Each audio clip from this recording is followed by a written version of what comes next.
Bienvenidos. Este show contiene descripciones que pueden ser perturbadoras para algunos.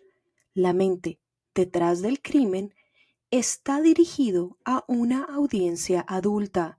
Se recomienda discreción.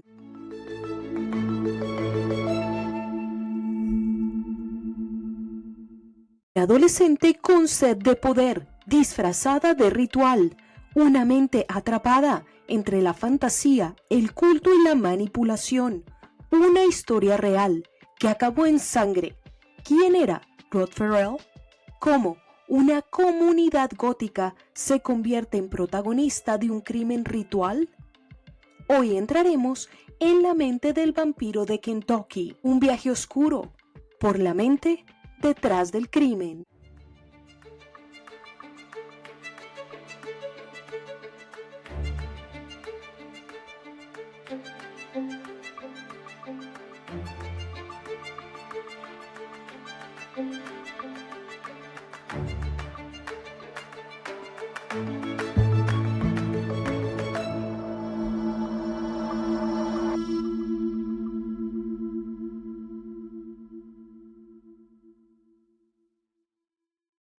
Cuando las fantasías no encuentran contención emocional o social, pueden desbordarse en violencia. Hoy, en La mente detrás del crimen, exploramos cómo la idealización de la oscuridad, la pertenencia a un grupo y el deseo de control llevaron a un adolescente a convertirse en el líder de un culto que terminaría en asesinato. Rod Ferrell no escuchaba voces. No era esquizofrénico, pero su necesidad de poder, de ser temido y venerado, lo llevó a construir una identidad que lo colocaba por encima del bien y del mal, la de un vampiro inmortal.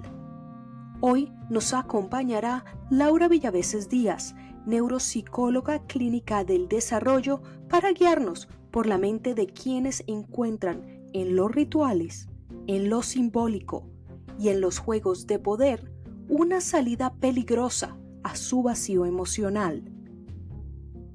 Pero antes vamos a repasar la historia de Rob, una vida marcada por el abandono emocional, una necesidad desesperada de pertenecer y un crimen que mostró cuán difusa puede ser la línea entre el juego y la realidad. Estos son los hechos.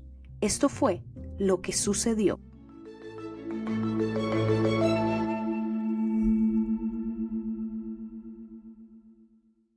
Roderick Justin Ferrell nació el 28 de marzo de 1980 en Moran, Kentucky.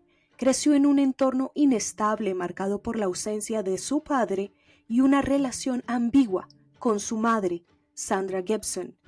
Ella, aún joven, compartía con él intereses poco comunes: juegos de rol, ocultismo y literatura vampírica.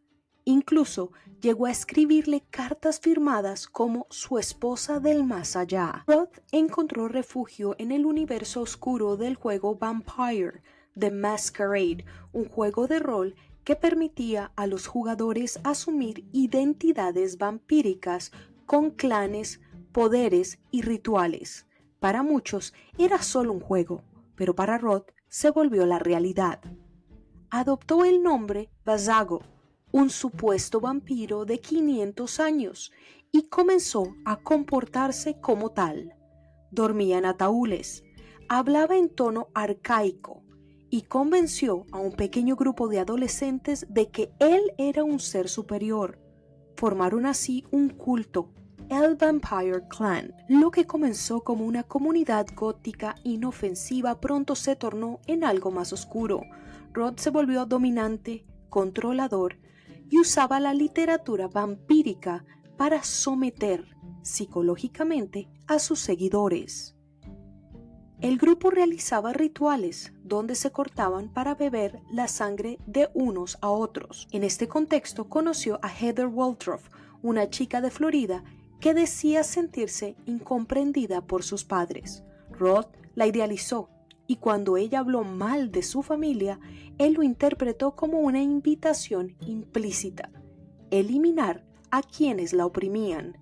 El 25 de noviembre de 1996, Rod, junto a 3 miembros de su clan, emprendió un viaje desde Kentucky hasta Houston, Florida. La misión: convertir a Heather y llevarla con ellos a Nueva Orleans, donde vivirían como vampiros. Pero antes había que eliminar un obstáculo. Rod y Howard irrumpieron en la casa de los padres de Heather. El padre, Richard Waldrop, fue sorprendido mientras dormía en el sofá. Rod lo golpeó brutalmente con una palanca de hierro hasta matarlo. Luego fue al baño, donde encontró a Ruth, la madre de Heather. Intentó atacarla por sorpresa, pero ella luchó. Aún así, él logró asesinarla también. Antes de marcharse, Rod marcó la R de Rod y la B de Vásago en la piel de Richard con un cigarro encendido.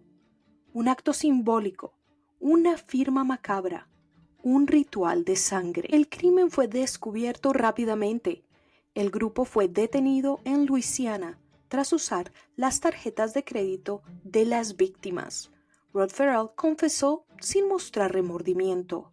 Dijo que no sentía culpa, porque, al ser vampiro, las reglas humanas no se le aplican a él. Fue el asesino más joven en recibir la pena de muerte en Estados Unidos, 17 años. Posteriormente, su cadena fue conmutada a pena de muerte sin posibilidad de libertad condicional.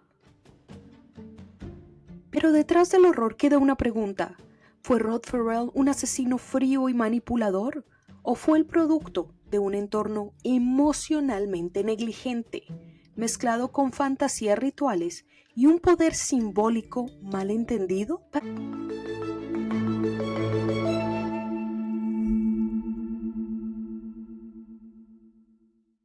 Para entender el caso de Rod Ferrell, no basta con hablar de crimen.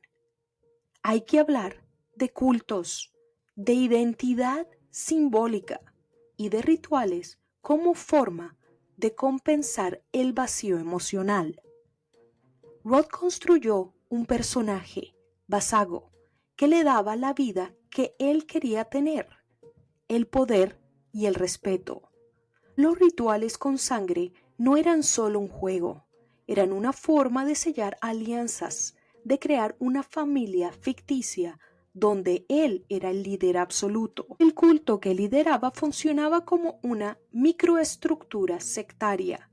Había un ser superior, obediencia ciega, lenguaje propio, códigos simbólicos y separación del mundo exterior. Todo esto dentro del envolvimiento del vampirismo, pero sin una enfermedad mental grave diagnosticada. Para ayudarnos a entender los procesos mentales detrás de estos rituales y el papel que cumplen los cultos en jóvenes vulnerables, nos acompaña hoy Laura Villaveses Díaz, neuropsicóloga clínica del desarrollo. Laura, bienvenida a La mente detrás del crimen. Muchísimas gracias nuevamente por invitarme. Encantada de poder aclarar un poco la psicología de este tipo de individuos. Empecemos hablando sobre cuáles son los síntomas que presenta alguien con vampirismo clínico. Bueno, los primeros síntomas que se empiezan a ver empiezan desde muy pequeñitos, bebiendo su propia sangre cuando se lastiman, con el periodo de la adolescencia, que se comienza con esa asociación de la sangre al placer, y luego ya es el estado en el que se crea una verdadera necesidad psíquica de la persona por beber y consumir la sangre, y el estado más elevado es cuando la persona ya la consume porque es necesaria para él. Laura, de hecho, el caso de Rod comienza desde muy pequeño, gracias a que su madre lo inicia en un culto de vampiros. Además, esto está sumado a una niñez con abandono de parte del padre y el presunto abuso sexual por parte de su abuelo. El caso de Rod Ferrell es muy interesante a nivel psicológico, vuelvo y repito. Estaba metido dentro de un culto que su mamá lo metió. Entonces, desde muy pequeñito vienen influenciados por este culto, vienen adoctrinados a pensar lo que el líder del culto piensa. Entonces, en el caso de Farrell, que era un club de una secta de vampiros o Vampire Clan, como lo llamaban en ese momento, a él lo convencieron desde muy pequeño de que él era un vampiro de 500 años, asociado a todo lo del consumo de la sangre, y él, siendo tan pequeño como cualquier niño que ve que un padre hace o tiene un cierto tipo de comportamientos, lo va a imitar y lo va a normalizar. Ese es el caso de Farrell. Él normalizó el vampirismo y todo fue porque él fue introducido al vampirismo por su madre. Su madre también estaba enganchada en todo lo que era el ocultismo, en los cultos satánicos. Entonces, eran contenidos demasiado fuertes para un niño tan pequeño. Rob mostró rasgos de crueldad animal. De hecho, se especula que entró a un shelter de animales y mató a decenas de animales en el pueblo en el que él vivía. Pero su relación con las personas que pertenecían al culto era muy calmada y todos participaban del consumo de sangre de forma voluntaria. ¿Qué detonante pudo haber llevado a cometer el crimen y a matar a los padres de su amiga? En ese momento es un poco vago porque él mismo dice y se justifica varias veces diciendo que lo hizo porque la hija de estos individuos había dicho que había sido violentada por el padre, etcétera, etcétera. Entonces él justifica dicho comportamiento. No es muy claro verdaderamente el motivo por el cual lo hizo.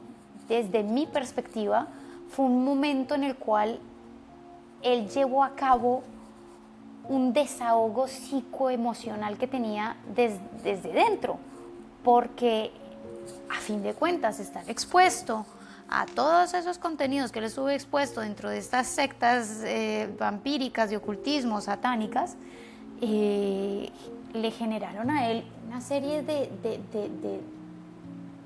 despersonalización que en el momento en el cual él atacó a esos individuos exteriorizó todo eso.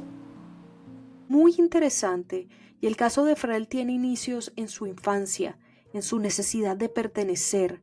¿Cómo lo ves tú? Posiblemente hubiera podido entrar a trabajar con un muy buen psicólogo y un muy buen psiquiatra para manejar todo lo que es el trauma por el abandono de su padre, por la madre ausente, los contenidos de violencia, de sexualización, de vampirismo, ocultismo, satánico, etcétera, etcétera, etcétera. Y muy posiblemente hubiera podido superar, sanar ese tipo de traumas que tenía. Pero porque él siguió ahí y se generó esa asociación de placer a la sangre, ahí fue cuando todo se desencadenó mucho peor. Muchas gracias por acompañarnos hoy, Laura. Te lo agradezco. Les deseo un excelente día. Y cuiden y estén pendientes y compartan con sus hijos.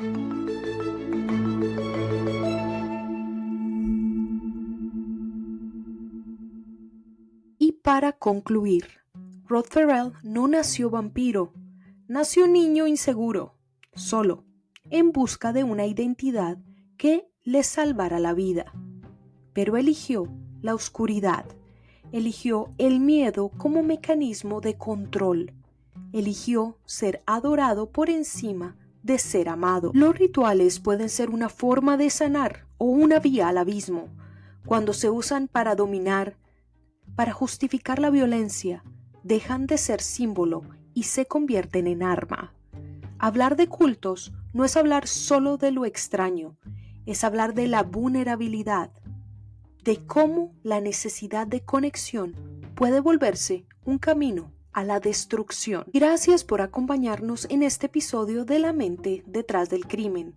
Si estas historias te invitan a reflexionar, suscríbete, comparte y únete a nuestra comunidad. Nos vemos próximamente en otro viaje por la mente detrás del crimen.